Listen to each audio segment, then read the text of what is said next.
Bueno, si estamos listos, vamos a dar inicio. Hay un pequeño ajuste en el programa, quienes tengan el programa impreso. Como tenemos nada más 4 presentaciones hoy, vamos a hacer las del profesor Cancino y el profesor Manuel Gómez en el primer bloque, y vamos a pasar la presentación de la profesora Daniela Marino al segundo bloque después del café, junto con, antes de la del profesor Harvey Kay. Entonces, bienvenidos todos. Nos preparamos para una discusión muy interesante porque afortunadamente son poquitos ponentes y entonces va a dar tiempo de alguna discusión después de cada una de las presentaciones. El procurador Miguel Ángel Cancino, que para quienes nos visitan de fuera es el procurador del ambiental y del ordenamiento territorial, es el ombudsman ambiental y urbano de la Ciudad de México. Una posición que ha sido muy interesante en la Ciudad de México por las recomendaciones que emite. Siempre tenemos la discusión en México de si la Procuraduría debe tener actos de autoridad o simplemente recomendar. Y en los últimos tiempos ha dado un paso adelante porque ha iniciado una actividad de litigio. El procurador inicia juicios frente al Poder Judicial para, por ejemplo, anular autorizaciones de proyectos que afectan a las comunidades. Y me da mucho gusto presentarlo. Miguel Ángel y yo nos conocemos hace muchos años. And I have met many years ago. I've had the opportunity to follow his professional development and growth. And probably he is the attorney that has had more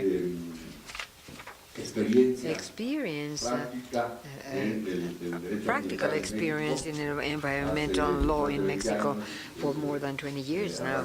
He started with the Federal DA's Office for the Protection of the Environment, and aside from a very solid academic training, especially in the local administration school in Madrid in Spain, he has held several positions in public administration. When he was the director of legal issues, in charge of legal issues in the Federal DA's Office for the Protection of the Environment, the percentage of lawsuits that were won was the highest one in history. We never say this about government actions, but nevertheless, the capacity or lack of capacity of the public sector attorneys to win the lawsuits that require the enforcement of public policies. When he was the General Director of Legal Issues, he was the attorney of the Federal DA's Office and installed an annual report on jurisdictional performance. And this explained to the public why the trials were won or lost. And this allowed him to increase the batting index, so to speak, batting score of the authority. And this is recognized by the attorneys that engage in environmental issues as a positive leader. It's a coincidence, as I see supporting this event institutionally, from the institutional point of view, but it's not because of that he, I tell you his CV, but actually all of us in this environment feel this respect for Miguel Ángel. You have the floor. Thank you very much, Antonio. Well, good morning to each and every one of you. It's a pleasure, it's an honor for me to be today here with you.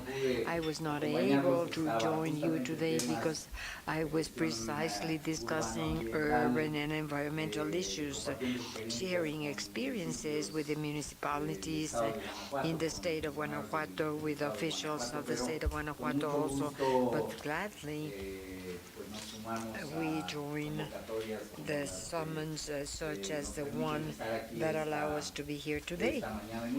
And thank Thank you. Thank you for the presentation, Toño, for the introduction. Actually, we've had a very good relationship for almost 30 years, and that is with Dr. Azuelo. He was my professor in the Metropolitan Autonomous University, and we try to learn from him some of the many things that he has worked on and that he undertakes every single day. Thank you, Toño, and congratulations for the Lincoln Initiative here, the Institute of Social Research, of course, and especially to prepare a couple of mornings or a couple of days and the work in a topic that is fundamental. And before starting with the topic, a little bit in order to supplement what the doctor mentioned a few minutes ago, I would like to tell you yesterday the Legislative Assembly of Mexico City approved amendments to our organic law. Originally, the intention was, as we say, or as we interpret that, to give teeth to La Paorin, so that the DA's office becomes a sanctioning body. Nevertheless, because of reasons that we can mention on another occasion, we did not get it, but nevertheless we strengthened the institutional scheme, the institutional design, bringing it closer to what is a public defense office in Argentina, in Buenos Aires especially. It was a point of referral. They are strengthening us. They are giving us attributions to solve, to settle conflicts through the justice in order to impose cautionary measures, to generate information, also to develop strategic lawsuits. I believe that together with the alliance that we have with the inhabitants of our city, I believe it will allow us to strengthen the enforcement in the two major topics that we have, the urban one and the environmental. Basically, at the end, I would like to mention something that I have done, and this has to do with the recognition to this DA's office or maybe another entity that has autonomy to relate to the application and the compliance with the urban environmental legislation. It is very important that we have at least basis in our text, constitutional text on this subject matter. I prepared my presentation a little bit within the context of the proposals that we have formulated for the Constitution. You have discussed here already of the draft that we have of the Constitution. Unfortunately, there are some issues that are lacking, and that is our opinion, and this has to do more with it has to do with urban and environmental issues and property issues also, but putting them in a different place. There is not an integral vision of this, and the ordering of the territory, in my opinion, is what would allow to have that integration between the urban and environmental issues. We have 17 DA's offices in the country, in the federal states, but only 3 of them, such as La Paot, we look at urban and environmental issues together. So the proposals that we have, and the one that I am going to present to you briefly, but nevertheless I will hope that it will generate some thoughts and comments from those present here, and precisely tries to harmonize the environmental and urban management, but through ordering the territory. In my opinion, this is one of the fundamental issues. It is one of the core issues that can help us in that endeavor. And my presentation is, or these concepts that we have taken into consideration to incorporate the topic in the Constitution are basically addressed to the institutional strengthening to face precisely the processes of deterioration, urban and environmental deterioration. It is very clear that we have to be in charge or take into consideration the effects of urbanization on the environment and natural resources. But today, looking at the draft that we have of the Constitution in parallel, we are working on the urban development plan, and we are reviewing several legal regulations, and I believe that there are a series of considerations, basic fundamental considerations, that we should not lose from our sight. Very simply, a brief comment on the environmental urban implications, or the effects of the environment and natural resources. The organization in our son making reference here to what has been mentioned by our Nobel Prize, Mario Molina. Let me read. The urbanization associated to the megalopolis of the Valley of Mexico means a challenge to sharing the life, the harmony, and the quality of life. It is a challenge for management the provision of services, and the disposition of the waste, and the availability of water, and the quality of air is also related to competitiveness, productivity, and governance. Because of all of this, megalopolis is an issue of sustainability. What happens in this territory will leave a mark in the country and beyond the borders of Mexico. Just a couple of data regarding the features of our city, of the Valley of Mexico, of the megalopolis, because there's a lot of information. I would just like to highlight basically the fact that in this megalopolis, the population taken into consideration is a bit more than 29 million inhabitants. One-fourth of the population of the country lives in not more than 2% of the national territory. Therefore, we really have to be aware and take care of the 2% of the territory and the national territory. So I believe that what we are considering for our constitution, for the urban and environmental conditions, should not forget these issues. Before talking about those basic considerations, I always like to present this small scheme. Suddenly, let's say, it's forgotten or not taken into account when we speak about the creation of institutions, the updating of the legal framework. And this scheme has to do with 3 different kinds of indicators. By the way, these are the indicators used by the OCDE to determine the environmental development of the countries. Pressure indicators, what are the processes for urban environmental deterioration that we are facing. State indicators that they tell us what is the situation of the environment and natural resources, and also the response indicators. They tell us the impact of that institutional response, that institutional design, those public policies on these conditions, our environmental conditions and natural resources, and how we are impacting the pressure areas. There are many legislative procedures and regulation, management, determination of public policies. We are not identifying there what is happening. For example, in Mexico, when a federal law was drafted on environmental responsibility. It doesn't take into account the role of judges on the environmental, urban and environmental issues within which they are going to be making a judgment or determinations. In Mexico, there are legislation on collective issues, on environmental issues, but these have not. We don't have more than 10 cases, as we mentioned with some of the magistrates in prior weeks.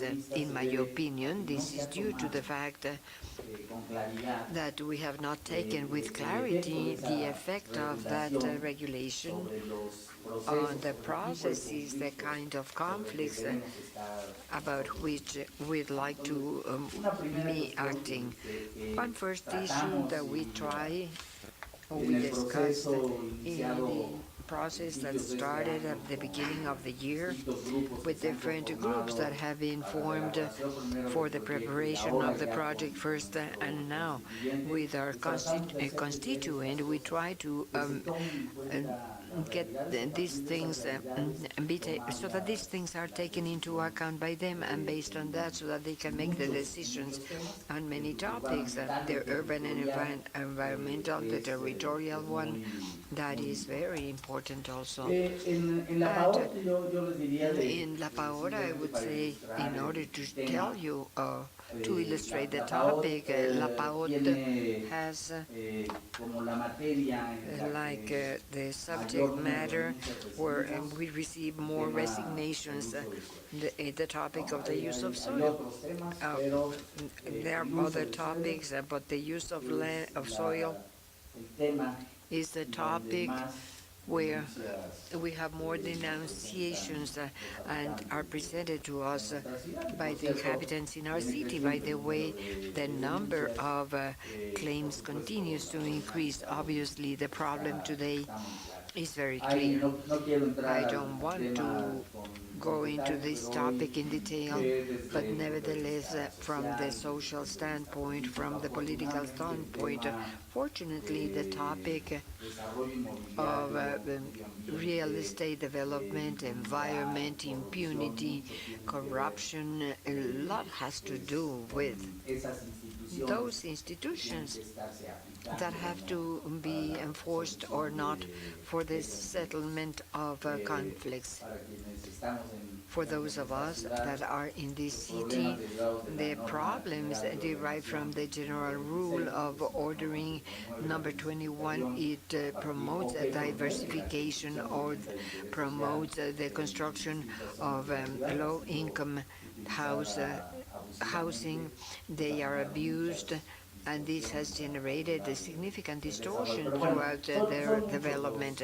Nevertheless, we have many problems. I'm not going to stop here to mention them all to you.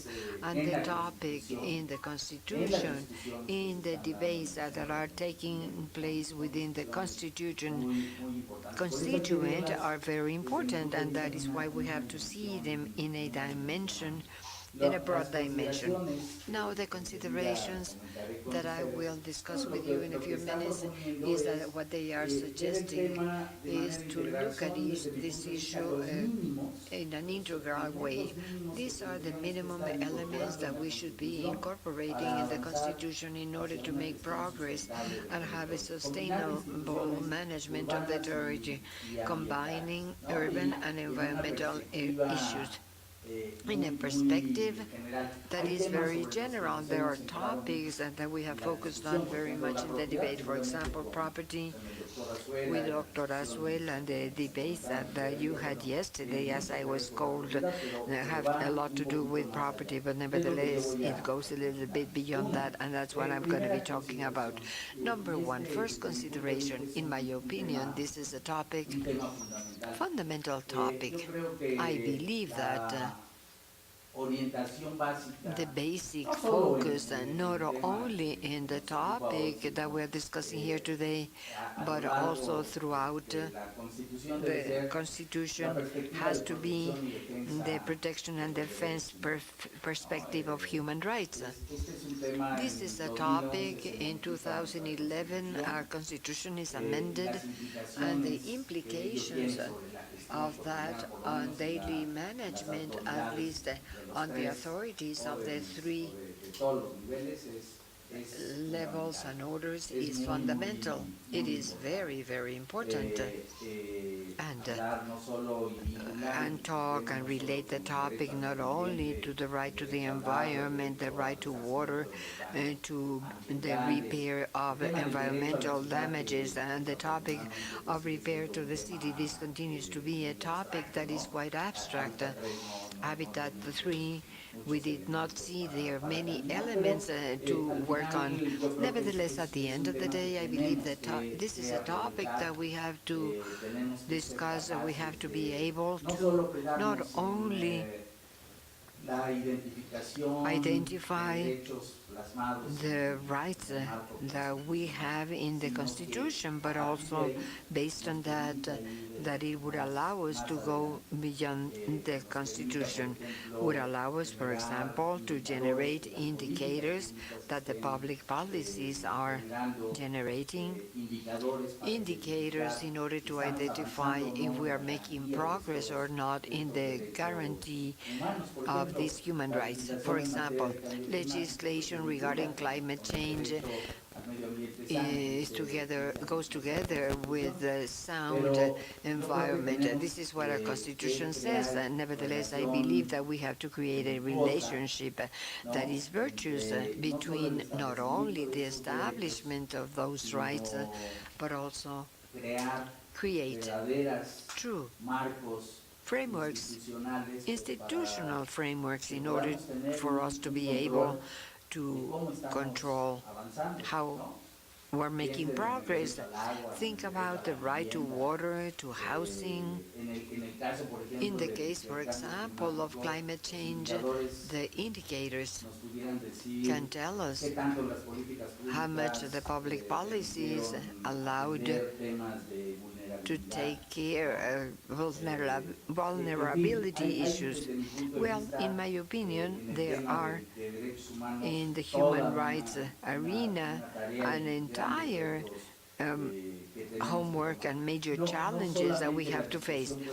This debate is not as to whether we include the environmental right. I believe it is there. There will not be any problems with that. We need other criteria in order to move towards more clear things. Second consideration, and I will not stop too much on this because it is fundamental, and as I said, this is the topic where we have seen some debates, our redefinition of the social and environmental function, I say, of property, and of course the basis in Mexico of urban and environmental legislation is Article 27 of the Constitution and its scope, and probably yesterday you heard a debate on this issue. Nevertheless, this will allow us to try to establish those balances or priorities between public interest and private interest, especially in speaking about the ordering of the territory.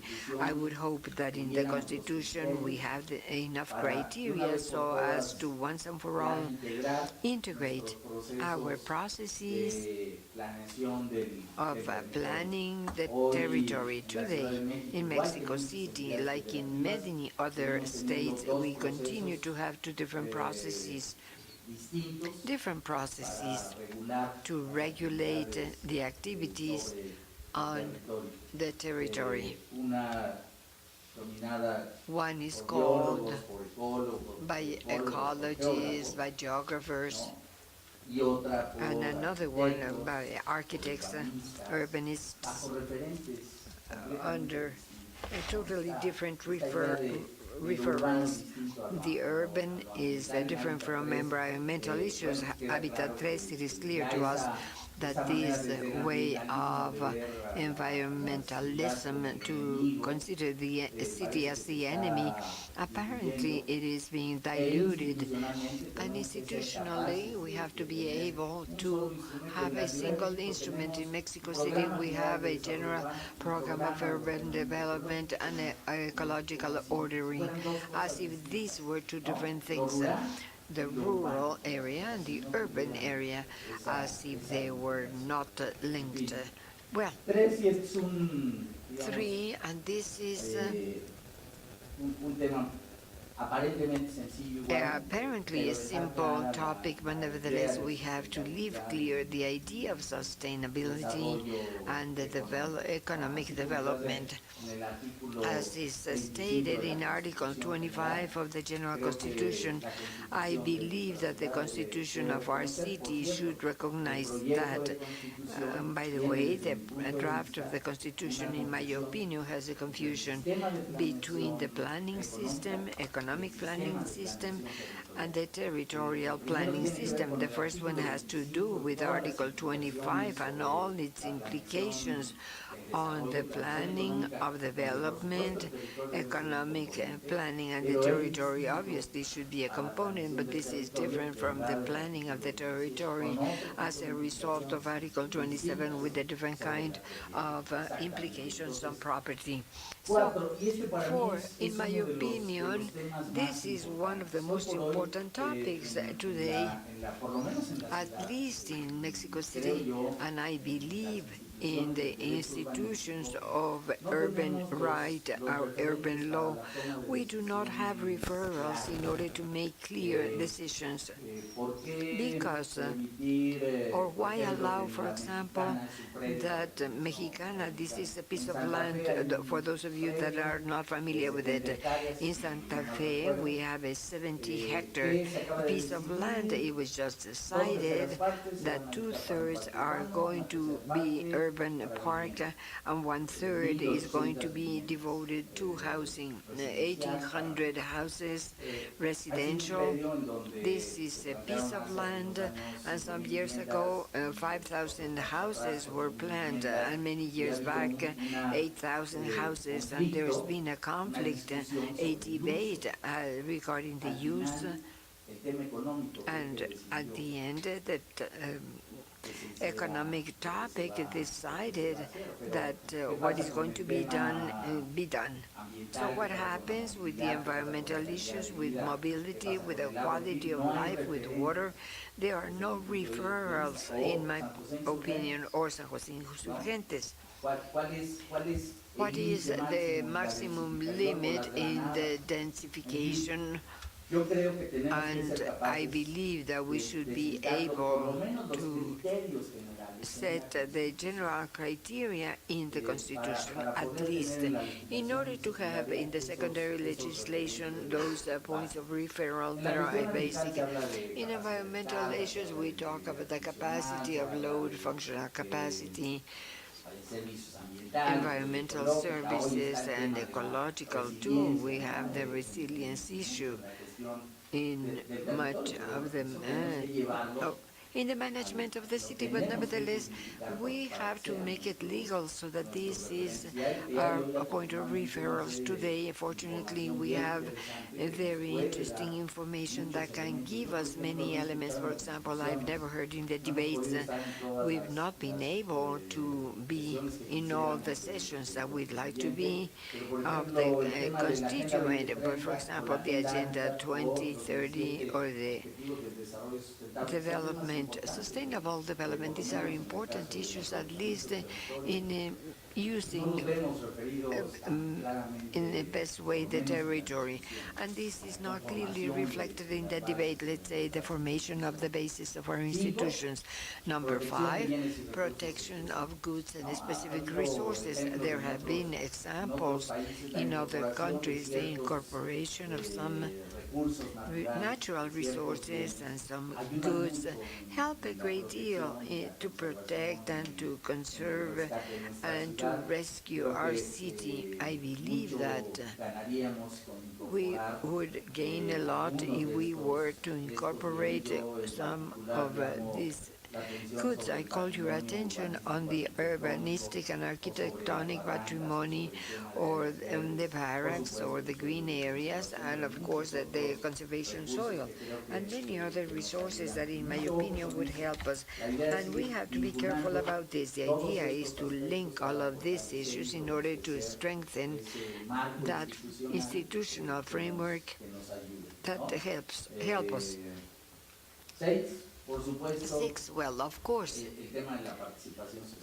Social participation. We've heard a lot about social participation, but also we have not been able to make legal or to have the basis or criteria that allows us to identify where social participation should be taken, how should it be given, differentiating from the preparation of a plan or a program or a work or a specific task. The institute, the Electoral Institute of Mexico City, organized a consultation on the Chapultepec Cultural Corridor. This is an area in the city, and there was a series of doubts of many neighbors, of many organizations. At the end, the project did not go through. But nevertheless, it was the Electoral Institute. Why the Electoral Institute? Well, because oftentimes we are credited, our neighbor really does not know what is going to happen in his or her environment, and they do not know if the work next to us is well planned. The corridor, there's a debate now about a road that will connect Mexico to the state of Mexico and the new airport, and that will be in La Raza Santa Clara. There has not been a consultation. Yes, they are going to be putting the river in pipes. This has to do with the principle that Ten of Rio, CEPAL has been working in an important meeting, and what they want is to try to make this legal. How we can give life, or we have a struggle if it's legally binding, but it's something that must be discussed, but it's not the most important one. So it's to see how are we going to institutionalize the social participation, or at least in these three currents raised by the Principle 10 of Rio. Well, number 7 is cooperative federalism. I think that we have the limits that are raised by Article 122 of the Constitution, but hopefully we can move forward with all those coordination schemes and collaboration schemes, and not only between central and mayors, but it is going to be all the law enforcement on the use of the land. This is in debate. Hopefully we will have like a metropolitan vision. There's many unconstitutional restraints, but in the case of the airport, it shows that they are insufficient. Why the federal government decides unilaterally to locate the airport, the new airport of Mexico City, where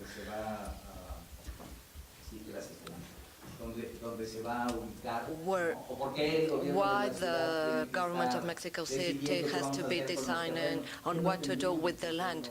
This should be like done in a coordinated way with social participation. Well, we have on this topic many things to be discussed, and to strengthen the systems of environmental responsibility. In my opinion, this is the consideration that this is like the basic orientation based on human resources, with the mechanisms to guarantee or to make those rights, human rights, effective. Well, at least in the urban part, and I think that this is a deficit not only in our city but also in the country. We haven't been able to consolidate responsibility systems for what happens in the cities. So today we want to solve problems, and we do not the legal tools to do with. The judges don't have the tools for the decision-making process. The neighbors do not also have the tools. So this is where we have the role of PAUT, as Toño was mentioning. at the beginning of the presentation, I would like to see a prosecutor office with a different vision,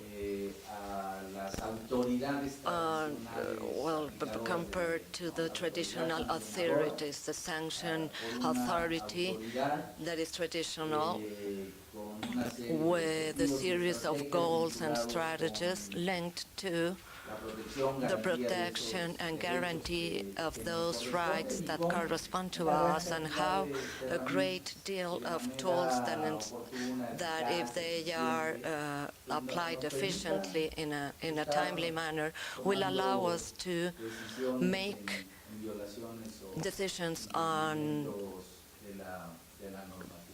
breaches of law. So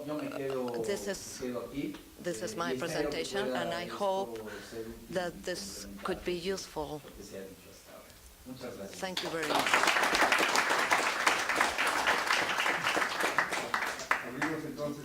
So we will open the floor for questions or comments.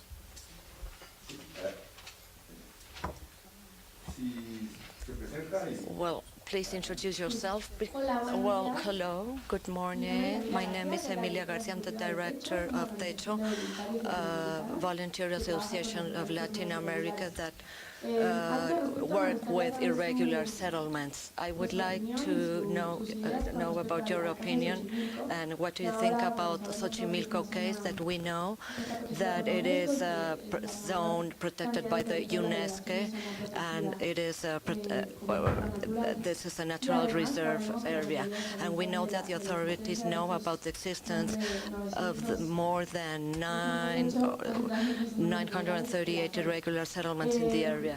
So how the prosecutor office, because you were talking about the lack of articulation with some government agencies, can tackle this problem, talking about the environmental right, but also to the right of the people that are living there, how to solve this problem in the best way possible.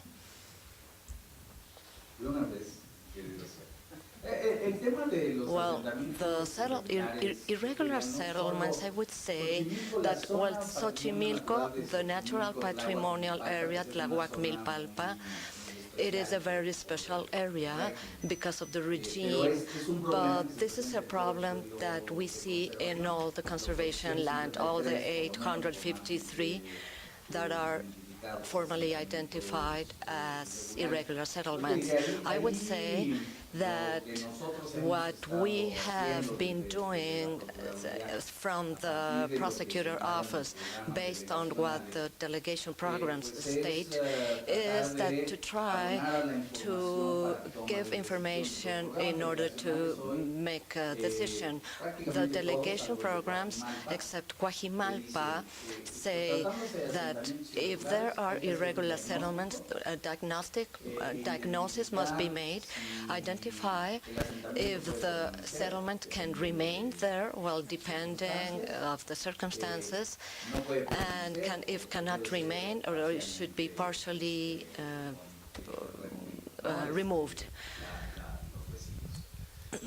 Well, we, along with universities, the UNAM, and some in the School of Architecture and Geography, we have made those diagnoses in some delegations, including Xochimilco. Unfortunately, the decision has not been made, and this implies that the diagnosis has to be recognized by a commission of development. It has its name, I don't remember, but well, CEDUBI and the Secretary of the Environment and the delegation have to decide based on that diagnosis, but it hasn't been taken yet. Well,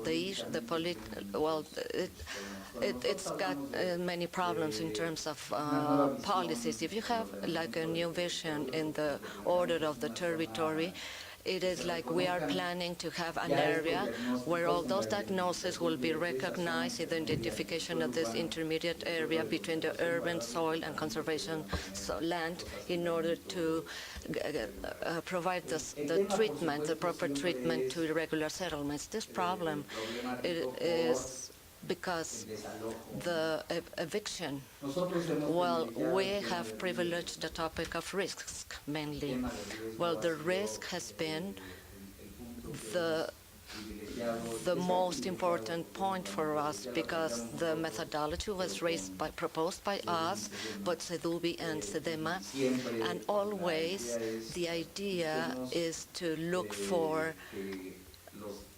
that those risk topics will be the ones that will be solved first.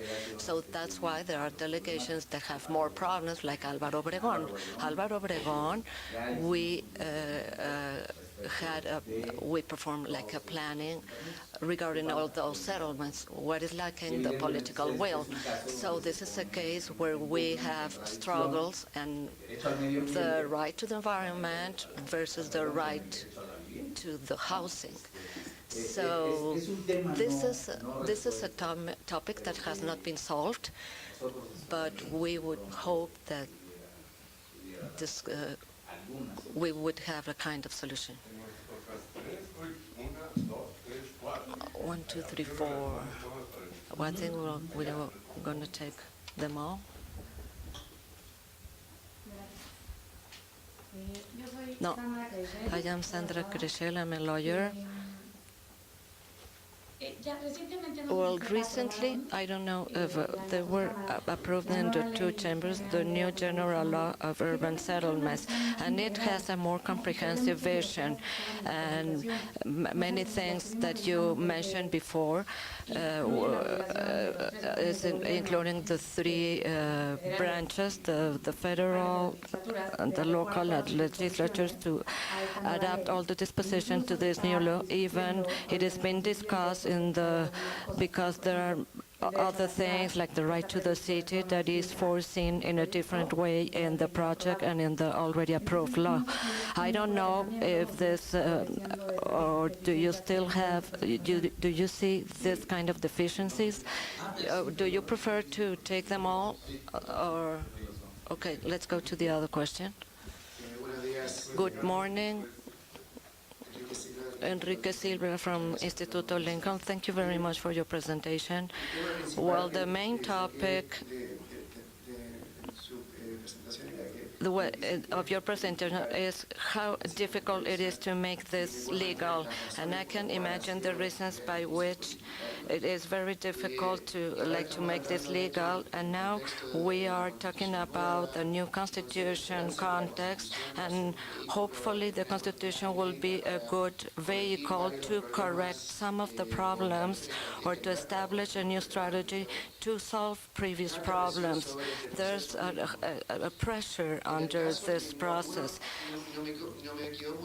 It was not clear to me what is the strategy in the dialogue with the Assembly in order to make this legal. If it is not passed, and because of the time reason and the Constitution is not the perfect document, what would be the strategy, the future strategy to make this legal? Thank you. Carlos Morales. Se oye muy mal. Se oye muy mal, Eduardo. Carlos Morales.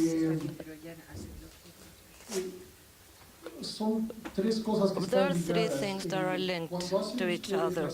When you assess the risk, in reality, it is an oversimplification, but the risk of the inhabitants or the risk of the city. And this is when we have the conflict. Who is most important when we issue the report?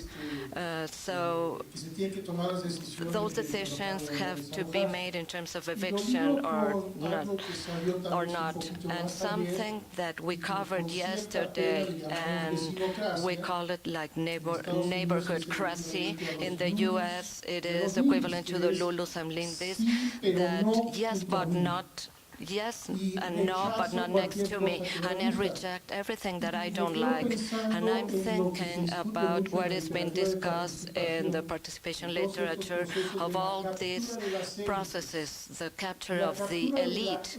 And the capture of the elite that is predominant in many decisions are the owners, not of the cities, not of the city as a whole. So the elite are expelling all the undesirable uses that the city needs. So they say, put them somewhere else, but not next to me. So it protects others, but it doesn't protect me because I'm already here. But please do not take away the park, even though this will give a house to many people. So in terms of the Constitution, this implies a debate of rights because, as Antonio Azuela said, how many times that the right is used in the new Constitution is huge, and the number of times that we see responsibility word or obligation is little. So normally, obligation of the government, it will never talk about the obligation of the owner, and this is only referred one time. So when the neighborhood Cressy complains of an urban process, does not assume the responsibility or obligations that entail this. So if you do not want this to happen here, this has a cost for the city. Pay for it. If you do not want that in your land in Santa Fe to have houses, okay, pay for it. If you want to have only parks, pay for it, because the city will have to solve this somewhere else. And in the Constitution, it should have this in a more clear way. So this is like the burden and benefits. That is a very good principle. We need to link it with the duties or obligations of responsibility of the owners. And this is linked to the discussion we had yesterday about the Pablo Larrañaga. He said that the rights and obligations that are called public interest.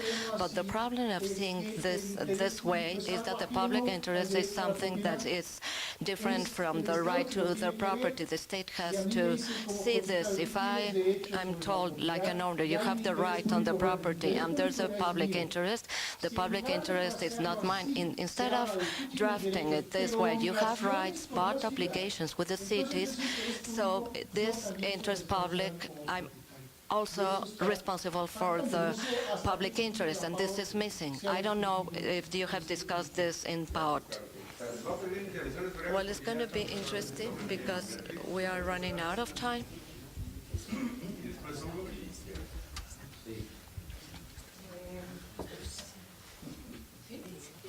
Can you listen me? Well, my question, it is like to build on Carlos' comment. What are we going to do with the officials? You have just referred to the delegation Álvaro Obregón. Well, only if we review the curriculum, but the ones that are in charge of the territorial matters have only high school. And when I was sharing a problem with this person, he had no idea.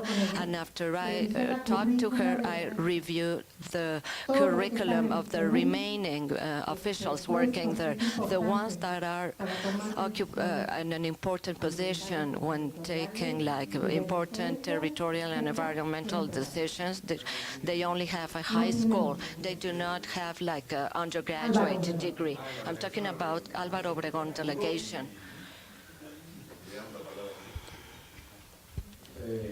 Hugo González, well, I hope that at least those officials will know how to read Well, I would like to make a couple of comments. First one referring to the law of human settlements, territorial order, and urban development.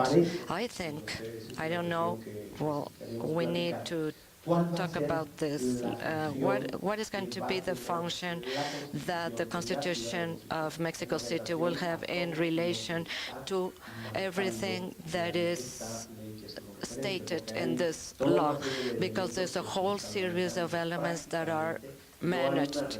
There's no reference to property, which is one of the topics that we have on the table. So, and on the other hand, the only order or that is in some way in a legislation, it is the territorial ecologic order, and with this law, it is not like even regarded there. So Mexico City, for example, has an ecological laws in terms of territory, but it doesn't have a territorial laws of the city as such. So this is like it's not consistent. The authorities in charge of the urban development have a whole promotion of carrying out new projects of urban development program, when in fact, according to the law, it would be practically inexistent, because we need to take into account all the elements of the new law. I think that it hasn't been managed, even though yesterday we talked about the property. The law of hydrocarbons and electric energy have important elements on the patrimonial property. Well, before it was managed only the public interest, but in this new legislation and regulation, we're talking about private interest to intervene in the urban zones, and this hasn't been managed, and it's going to be very important if we can comment on this.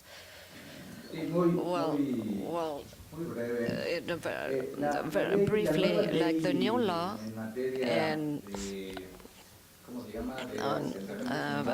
human settlements, urban development, and territorial order.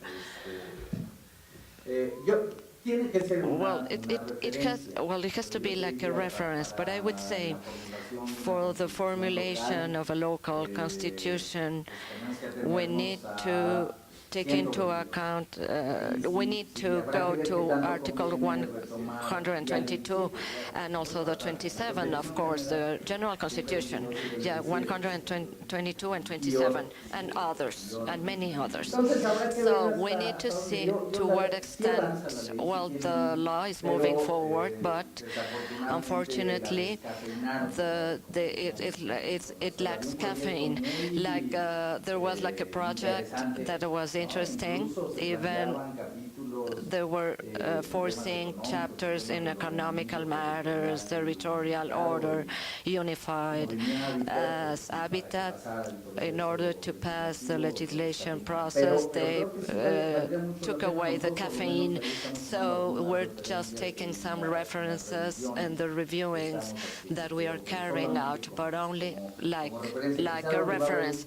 Probably where we will have like more, or there could be more additional controversies is in the legislation, secondary legislation, because, for example, for the city, we will be having a territorial order with different characteristics compared to the General Constitution. We will see that if it will pass the reviewing in terms of the constitutionality. I hope so.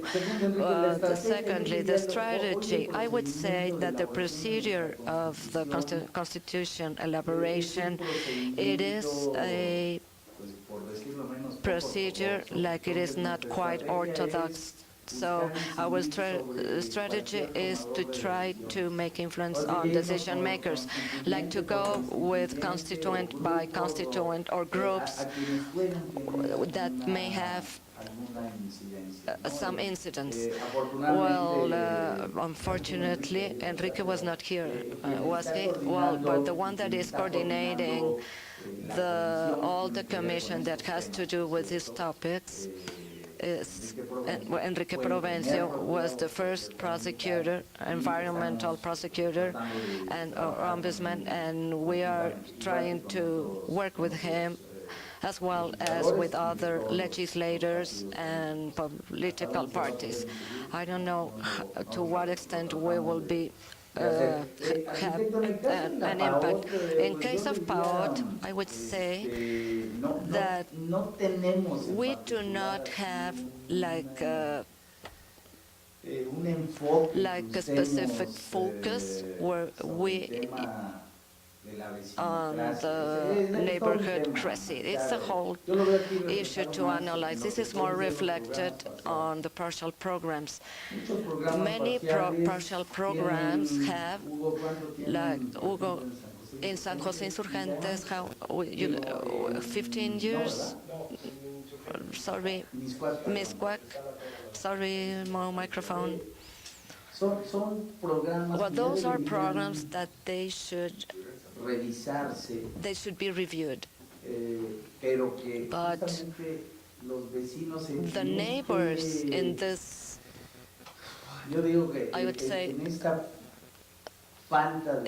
with this lack of certainty in the decision making, they prefer to remain with those tools, even though they could be obsolete in time, and they defend this a lot. And we do not have really like a focus. And about the professionalization, well, I think that we need to establish like minimum background. Well, many things happened. Well, this is it. I hope I answered your comments, and I'm at your disposal here and in the coffee break. Thank you very much.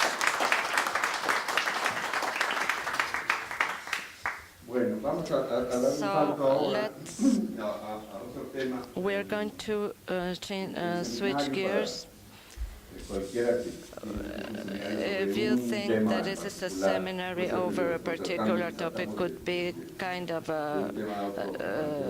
confusing because we're moving from one topic to another totally different. But we need to give you an idea of the whole diversity of this agenda that we may have like based on the constitutional process. I'm very glad to introduce Dr. Manuel Gomez, who is a doctor and professor for the University of Stanford, associate professor and School of Law of the International University of Florida, where he gives classes on law, society, comparative law, compared in Latin America as a researcher, resolution of disputes and governance, the role of the judges, institutional reform, and in Latin America, globalization of the law as a profession and innovations in the learning of teaching of law.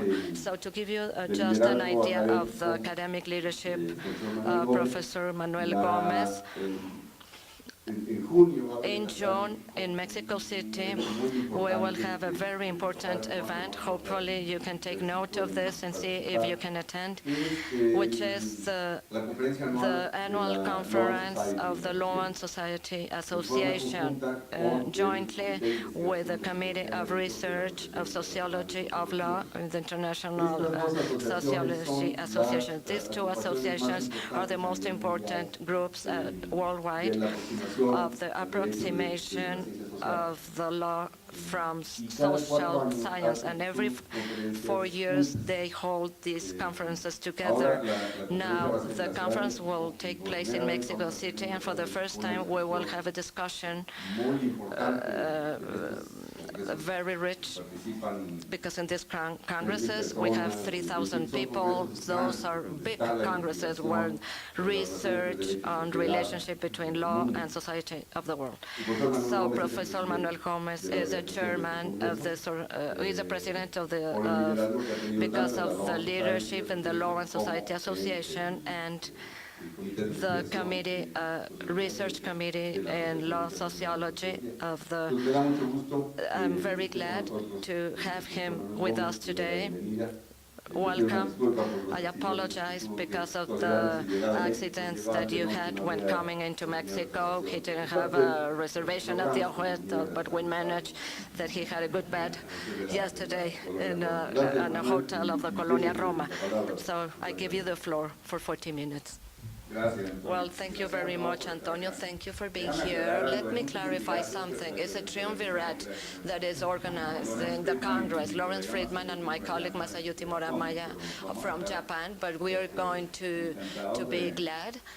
We will be glad, like, to come again to Mexico City with a new constitution. We will use it like for the first time. Well, and with respect to my arrival, it was easier to jump the wall.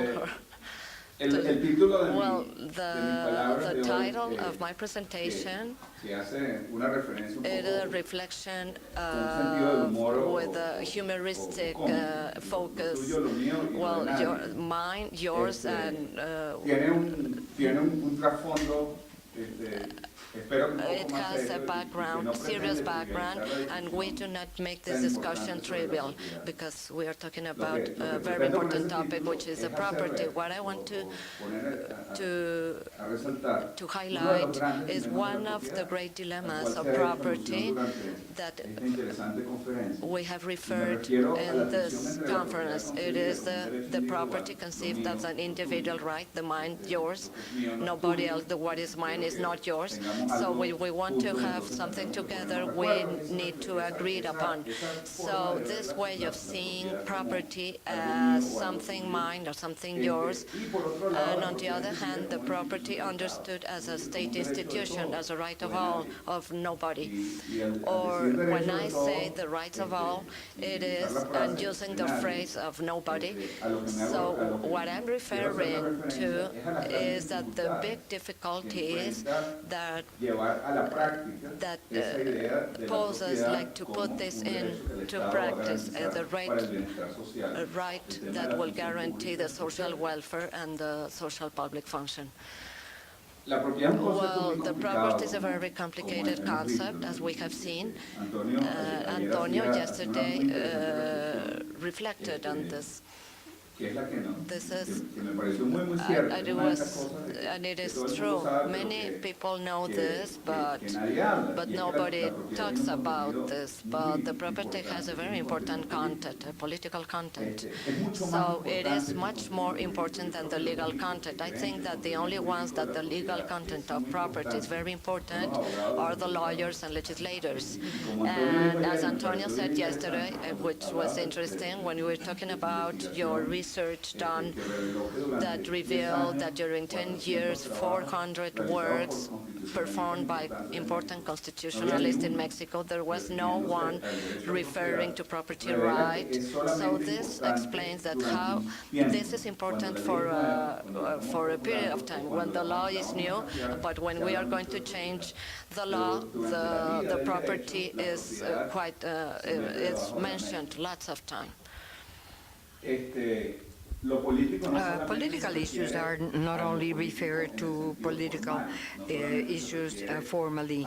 It not only refers to property understood as an instrument of the federal government or the national government or the local government, but also the informal government. The comments made yesterday and today regarding the decisions made by neighbors, the opposition or the activism of neighbors or even environmental groups groups that defend human rights, and some of you are working on indigenous rights, and all of these are actions or acts of political nature that have a very important impact in property.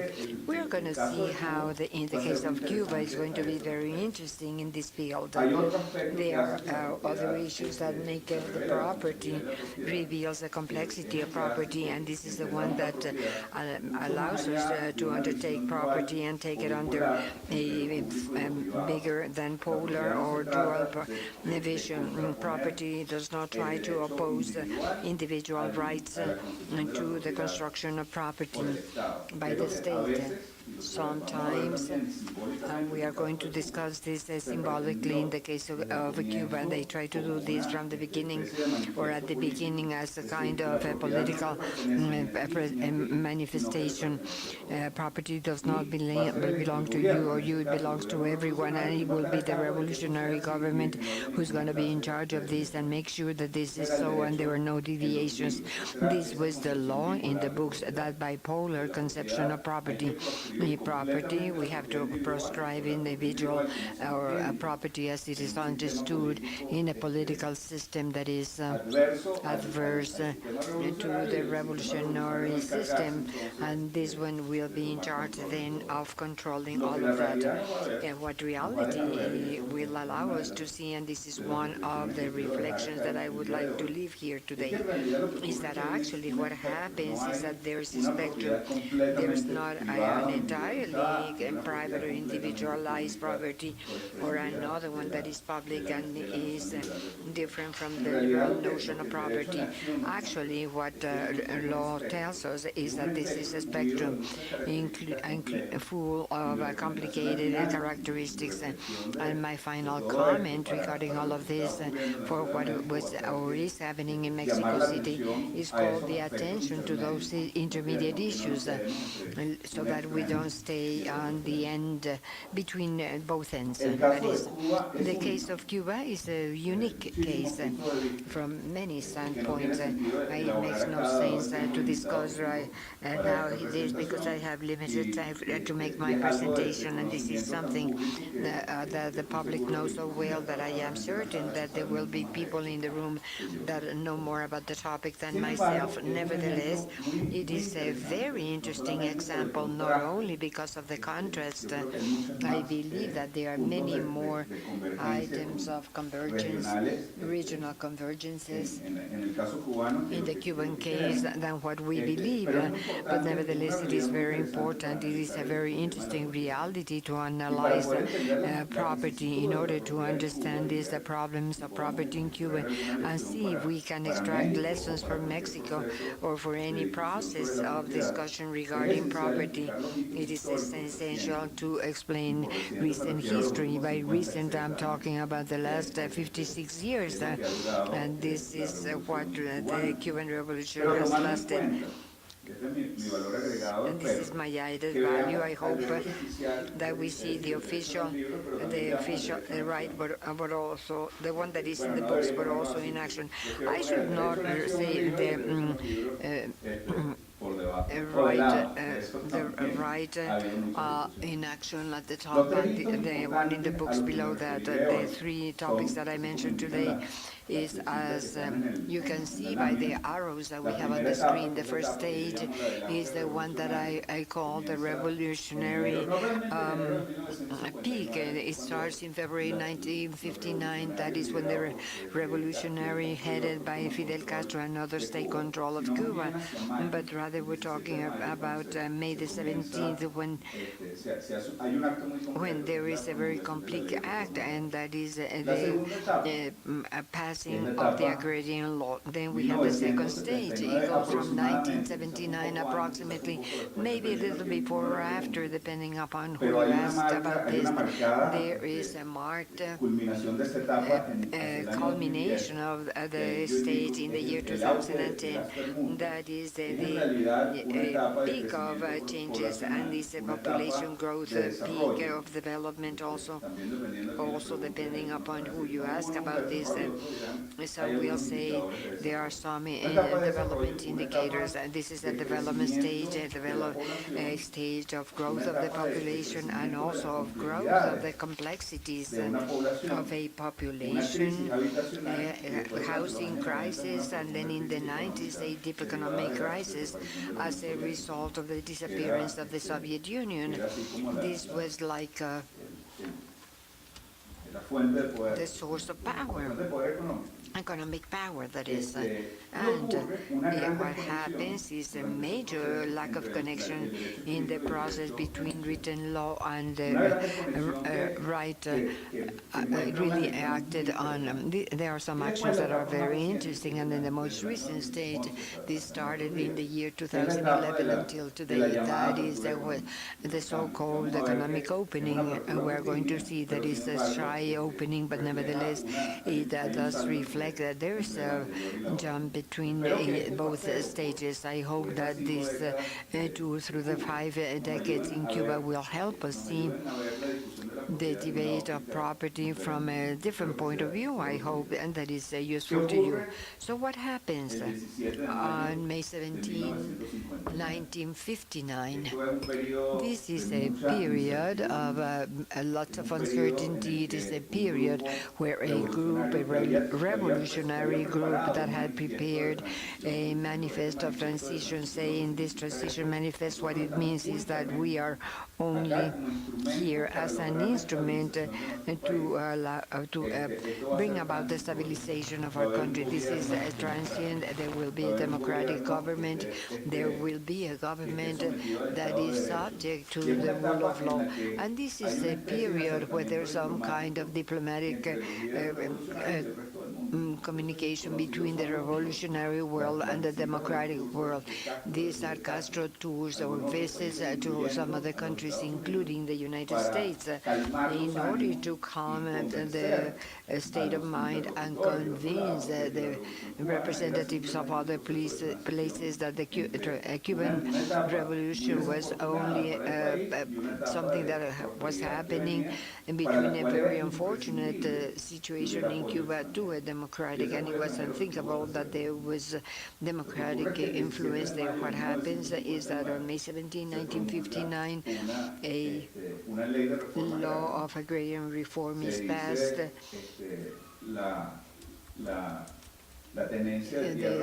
The ownership of the land in the hands of few, and not only few, but many of those landlords are foreign landlords. Many of them were transnational companies. The sugar companies were the objective, the main of this agrarian reform, and they said it has to end. And the state has to take control of this. There's an interesting fact that the law is passed in May 17, 1959, but nobody is familiar with the text of the law. There are many versions of what the law said, and the copy of the document that I'm showing in there at the bottom is a telegram from the USA Embassy in Cuba to the State Department 2 days after the passing of the law. And basically, this was a bit longer, and it said nobody has seen the text of the law. So there are a series of exchanges between officials of the State Department and saying, get me a copy. And there's another one that says there's a document in a document leaflet, but we cannot get a copy of that. So weeks go by before we get the copy of the law. But there was a lot of optimism by the ambassador of the United States was very much optimistic and thought that it was a political move. And the idea was to create an impact, to generate a kind of a symbolic shock. But they will have to change it when they realize that reality is different. How do you explain that the State Department... Sorry, I didn't hear him. May 16th, you say? May 19.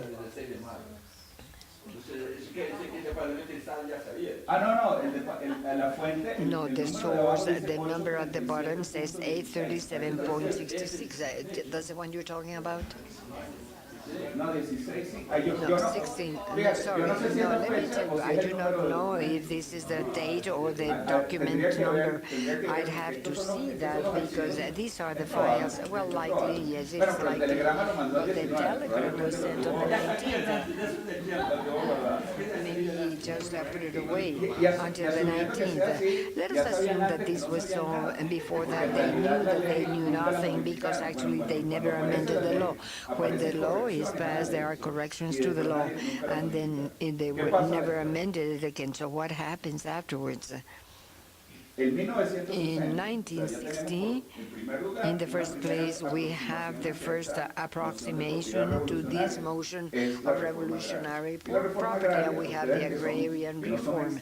Since you are not foreign to the problem of land tenancy in Latin America, there was, throughout the region, there were trials to amend the agrarian law. In the different discussion with the State Department says, look at what has happened in the rest of the region. This is that letter, and there's going to be a modification. Don't worry about nothing is going to happen. In 1960, there's a significant legislative reform. The revolutionary government forgot the promise of being transient, and there are several things that happen. First, there is when the United States realize that this is not going to be transient, they start to exert a lot of pressure from the economic standpoint. And Cuba uses this as one of the reasons to justify and say, okay, so then we cannot be transient. This is going to be a permanent revolution. Yes, but the revolution is very quickly concerned and to start legislating. It realizes that it is very important to legislate on property. And in 1960, a law is passed of urban reform that wants to protect, to guarantee that the owners of real property of high value, they are not going to be sold. They are not going to become insolvent, and the state is interested in saying, okay, we need money, we have to make sure that we have the patrimony regardless of the source. So that law in an article, that is Article 6, declares that all the legal business are null, as the text says. But this should be understood as that all the legal businesses that imply the assignment or the use or the leasing contracts, all of them were paralyzed. The payment of rentals could not be given to the lessor. Everything was given to the state. The sale contracts entered before, and that payments were pending of some of the fees. Either they had to be reintegrated to the seller, and then the property of the seller was going to be property of the state, or they had to be paid to the states. So this confiscation issue in parallel, because the law that has escape valve allows that the state acquire to buy. The only thing that the only one that can buy is the state. Many of the important assets are bought in this way, and this also happened in other periods, regrettable historical periods. For example, during the Second World War with East Europe, they bought the goods from someone, and the condition was that the person leave the country. So there were transactions of that kind. Sorry if I interrupt you. What about the owners of their house? They did not sell it. No, they were left as the owners of the house, but they had to pay the state. And this is what we have over here. I have it in this slide. Unfortunately, this letter is too small. You cannot read it. Article 1 of the law says all the families have the right to have true housing, and the law makes this effective in 3 stages. This is 1960, and it says there are going to be 3 stages. This is not only law, this is a plan, a mechanism, a planning mechanism through a law. And this is the law is not enacted in this way. It is enacted to last it is not given the legal condition to a transient plan. The photograph at the bottom, that is the final draft of the law. The use that is in the hands of the ministers is considered to be part of the fundamental law of the Republic, and this is the way it is sanctioned. Not only there is an urban law that has aside another plan, our plan for the coming years, that this has a fundamental nature. This is the way how commissions are created.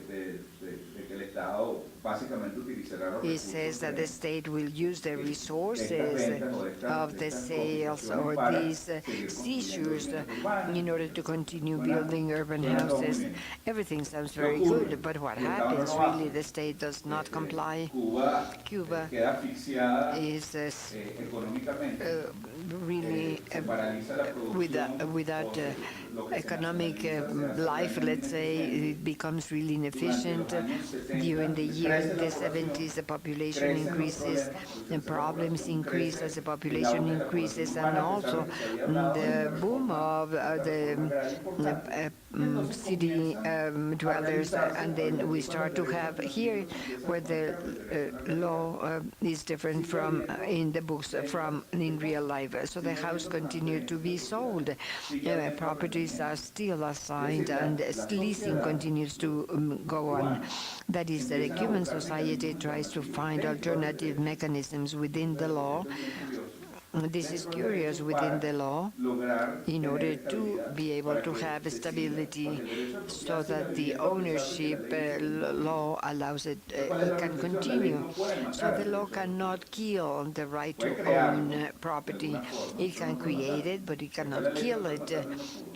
Tried to kill it, but it couldn't. In 1984, aware of this reality, there was in the Cuban legislation, just like in the legislation of all the countries, of the Roman and canonic law, permute contract, and I can exchange one of the ways of transferring my good is by exchanging it for another one. There is no transfer of money, but it's the transfer of goods. So this becomes every day this continues to grow more and more. This starts in Havana, more houses in Havana, and then it widespread throughout the country. In 1984, the law is amended, and they start to recognize this switching in the 60s. The 60s law mentions the possibility of these exchanges, but in a negative way. It says that the only real property that can be transmitted, the ones that can be sold by the state, cannot be bartered by individuals. In 1984, there is a step made forward and says bartering can be done freely, but nevertheless, this has to be done in front of the notary public. This was a way of at least having a measure or an idea of how many barterings were happening, a way of quantifying this process. Aside from quantifying the process, producing some kind of revenues for the state, because the states, depending upon officials, they were not able to authorize or deny the realization of the transaction. You can imagine that there was an additional cost in some cases. You don't have to imagine that, but nevertheless, basically this was a registration system with a payment of registration fees that were not stated in the law. Then in 1988, a step forward is made, and then the National Housing Institute gets the function of organizing these bartering transactions. In the year 2000, there is a regulation, and in 2003, there's another regulation, and this comes closer to the liberalization of the assignment of property. In 2 minutes, I will explain to you how these barters take place from El Prado. Paseo to the exchange house. El Paseo del Prado is a photograph of two persons looking at a list in that paseo, and this is a list of real estate offered to be bartered. As they increase the incentive to do this kind of bartering of houses, there was an informal market of barters.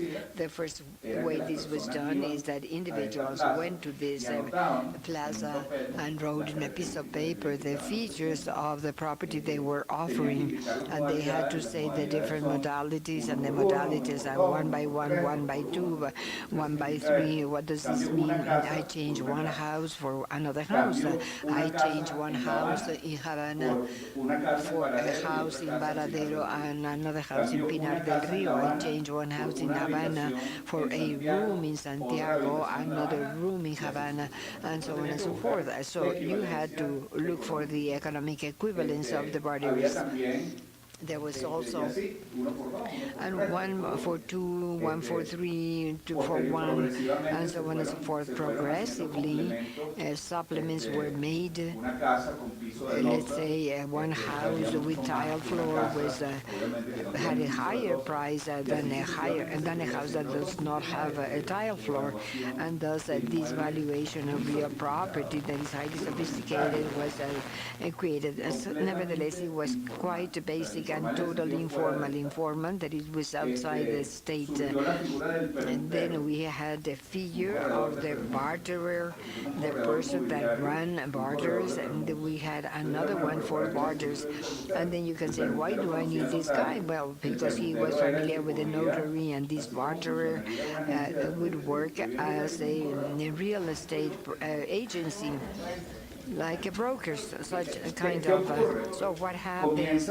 The market is developed and facilitates because of an indirect injection of foreign capital. Let's say relatives outside Cuba suddenly send help to their relatives in Cuba. They improve the house, and therefore the house becomes more valuable in this informal market. Before I had to offer this 2 to 1 and to look for something else 2 to 1 to supplement the bartering. There's a very funny a movie called Se Permuta.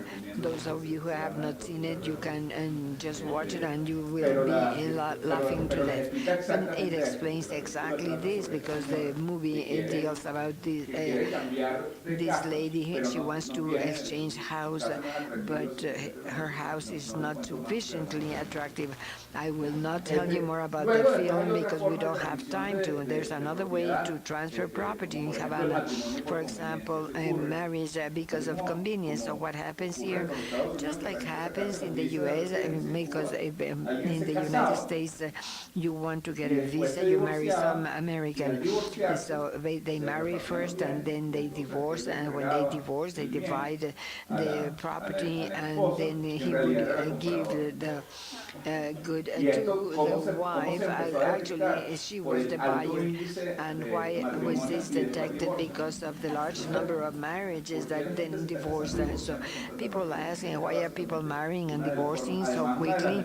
And this, one of the advantages to marry, or the marriage by convenience, was because aside from the fact that you skipped the notary and you skipped the broker, the barterer, and this has a national scope. You have to see advertising on radio, TV, and there is a portal, a Cuban portal that is called Revolico. Revolico in Cuba means it means a disaster. So Revolico became the internet portal where people put the real property they wanted to exchange. In 1989, the state feels that it's losing control. In 2009, there's no census of a way to know what is really happening. And this was when I was very much interested in the topic. And it creates a portal that is a stock exchange of barters. The people can place their classified ads in that portal and not in Rebolico, because in Rebolico does not provide sufficient information on the people that are selling and buying, and the state then has to be in control at least of the information, and this is very important for the state. So in this way, houses are sold, and this is a mechanism to facilitate social activities. 2011, green light to sell. How can this happen? Well, the government, the revolutionary government of Cuba, every so and so issues the famous guidelines and the official guidelines of the social and economic policy of the party. Is like the government plan. And this government plan for the year 2011 has mentioned something that is very interesting, and says in 297, this approximately 200 pages of guidelines establish the purchase and sale of housing and flexibilize other ways of transferring houses, bartering, negotiation amongst the individuals that does not allow to have transfer between legal entities, because the issue there was reserved to the state. The state is the major real estate operator in that sense, and also the major receiver of foreign investment coming into Cuba. And besides that, this allows the door to be open to the sale of property. In November 2nd, there is a decree law 288. I have copied the text here at the bottom, and this makes these transactions legitimate, namely the owning of more than housing, and this was banned during the initial phase. You could not have more than one houses, and now the people are told you can own more houses, and this is a significant improvement. And decree law in practice only for Cubans, even though a large amount of the capital destined to move the real estate market comes from abroad, the United States, Europe. Many risk capital funds or real estate investors continue giving capital little by this real estate market. Not only the relatives, the natural receiver of this law, that it would be the family member living abroad, that is in Cuba, and you can say, well, I'm going to send money to my aunt so that she can buy the house. It's going beyond that by far. Mortgages are not allowed, and therefore there is the creation of the market has not grown enough, because the mortgage does not allow mortgages and bounds the transactions to be made in cash, and they consider that this is done in order to avoid speculation. There is restriction on the amount of real properties that the persons can have, and the real estate government continues to grow in a very distinct way. I place here Castro's photograph dining with a Coke bottle in front of him. That is because one of the most attractive hooks that a real property in Cuba can have is that it was built during the capitalist era. If you look at the classified ads offering houses for sale, you can read, for example, house in such and such street in Havana, and in very big letters they say capitalistic construction. Capitalistic construction gives an incredible value to a house, because many of these constructions, remember that these constructions were made before the revolution had been made, taking into account all the urban variables, and the drawings had to be approved by the municipal authorities, and the market recognizes that everything that was done later was done because they lacked the materials and regulation. And the thought about this is that despite the fact that the state says that the state somehow gives orders, society behaves differently. So then, in the 2 or 3 minutes that I have left, I would like to share with you what I believe can be some thoughts or reflections, or what are the lessons given to us by this curious story that I just told you about. Number one, and these are two reflections, two thoughts. There can be more, but I will be limiting myself to two. One, the property and the way it is transferred in the Cuban case of properties and the use and enjoyment practices live and develop regardless of what the formal market says. I don't want to suggest that the law is not important, but rather that it is not an existential condition here for the market to develop. In Dr. Meneses' presentation, we heard about public markets in Mexico, and this morning we were able to listen to the interesting presentation on the problems of putting the property as conceived in the law and match it to reality, and with this very brief superficial point of view that I made, you realize that the right to act does not go hand in hand with the law that you read of in the books. It's very important for the legislators to understand, for the political actors as well. I'm not going to glorify that those Pinterest regime are the reference framework, but it is important. It would be kind of stupid not to take them into account, because this is what makes the difference between the law and the right of the legitimacy. And the last reflection, property is not a local problem and isolated. Increasingly, the discussion on property goes beyond the national borders, and we cannot forget it. From the leasing in a very rural place, or the construction, the sale, and other aspects, the government should pay attention to that reality. And this discussion on property in Mexico City, when we talk about that the neighbors of this neighborhood or those neighborhoods are complaining, or they are buying or expanding, and we think in property as if it were a problem of the ones that see this, but we forget that sometimes the capital is foreign, and many times the state has interest in the foreign capital injection, and we also see that it moves. The tourism is a very important industry that has a very huge impact, not only on the right to property of inhabitants, but also the right to the city. I'm going to end here, and I will open the floor for discussion.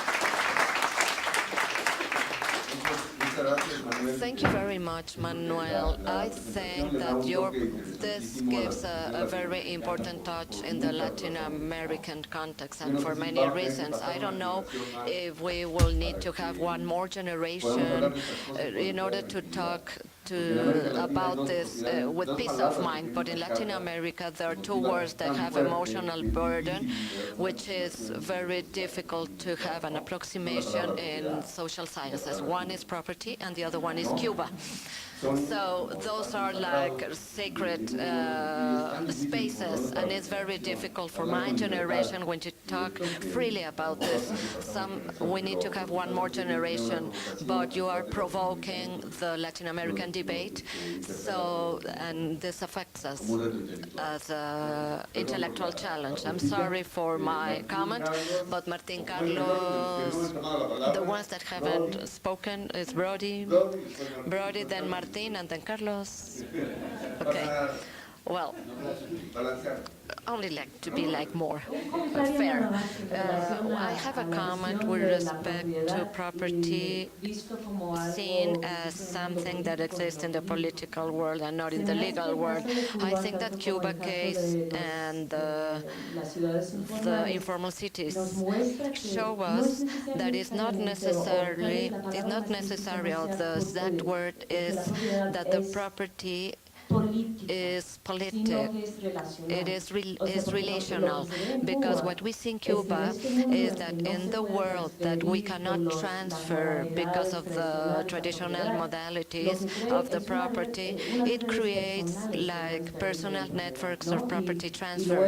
And then with the infusion, the injection of foreign capital, like from the US, are also personal networks. And oftentimes we do not think a lot about this role that the personal network has. Because when we talk about politics, policies, we talk more about public policy, but this is highly related to this. I want to comment on this. Well, Martín, then Beatriz, and then Carlos. Well, Cuba is a very important case, but there are many others, like other instances when we see that this kind of situation or alternative ways of property, that because they are born because of the needs of the people. In China, for example, there's quotations on real estate. Nobody is a owner, and the housing is not occupied even. I'm referring to those kind of things, but I would like to understand, based on the discussion that we are having, I want to ask you this. You did not refer to it, but it has to do with Cuba, and is an important lesson. When we can interrupt the property, because in Cuba, after the revolution, many people left, and now there's and this is very difficult to treat. Sometimes the original owners have the right to be restituted. So the Cuban government has a legal interpretation on this, there was abandonment of property, so the state is immediately the owner. But this interruption of property management, which is like one case, but there are other cases that we would like to have considered in the Constitution. When you assign the property, who uses it? Or it is not a social use, or it does not give the right use. What is the legality? How we can make it legal? This is because there are. In São Paulo, there are mechanisms of recovery of property with fiscal debts as a mechanism of public properties recovery made by the public. There are other mechanisms that are very important because this would create important sanctions. So I would like you to elaborate on this. So Manuel, I would like to answer these two first questions, and then we can continue. Well, Brody, thank you very much for your reflection, but the word that I was thinking of, you said it at the end, I am just quoting you. You talk about relational policy, and the way we can see this, well, this is my opinion, is that the policy has become something that is relational. Well, the policy, in some way, I'm not an analyst, but when we see this in the electoral results of many places, we can begin with my own country, Venezuela, 18 years ago, and now the election of the U.S., there is a very important parallelism. So the population has understood that the legitimate politics or the political leader, it is someone that is very close to them. It is not part of a political establishment, which is a traditional notion of politics, the leader that was disconnected of the people, because it was supposed that the leader had so more knowledge and experience that I didn't need to talk to you in order to know what was good for you. So this notion of the social function of property in abstract, that is why it's very difficult to put this into practice, was basically the political leader, the government that knew what was good for everybody. I don't need to look for empirical data and talk to the landlords or peasants, because the guidelines are the ones that will be my advisors, and this is a traditional notion. But communities are tired of this because they haven't seen the results. But the interpersonal relationship, this is what made me investigate on this topic. All those relationships get close to the politics world. When you talk about the neighborhood crisis, I think that you referred to that it was the government between neighbors. The neighbors that rule more than the government.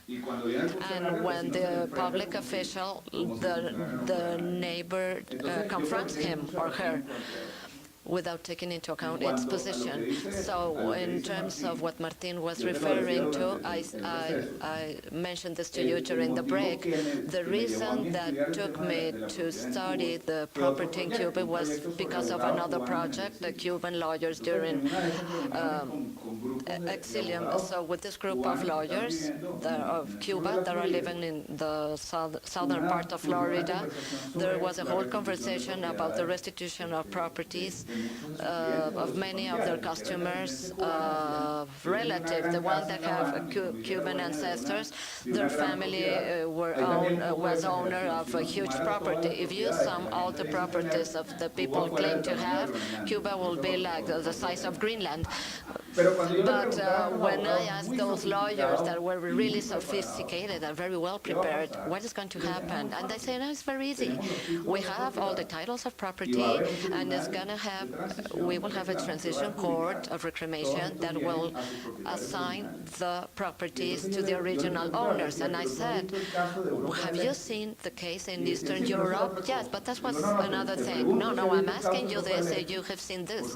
Because one of the things that happened in Eastern Europe that did not occur in Cuba is that during the years of the communism in Europe, the registration of property remained intact. Even, well, they were improved. The cadastral data were improved because, and this was not a restitution transfer. It only was a mechanism of saying you have a credit, and we're going to see how we're going to do, and your credit will be respected. The credit will have a value, and this value, but forget that you're going to your home again. There are very few examples.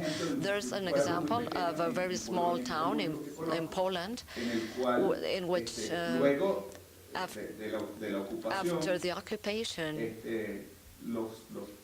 the original inhabitants, the original owners of the people that took over the houses, nothing changed. The furniture was not even changed, and you knocked the door. This was my grandmother's house, and the person that was occupying the house said, yes, that's okay, I leave. But this is an exceptional case. But the problem of Cuba is a problem of creating a mechanism of economic incentives that would take into account the reality, relational reality, because those restitutions, what the government says, call it abandonment, or obviously it is kind of disconnected to the reality, so disconnected than the belief that these people will go again to their big house in Cuba. In La Habana, well, La Habana is divided between like 5 different houses that they have been taken over many times. So this is something that we need to respect. The microphone.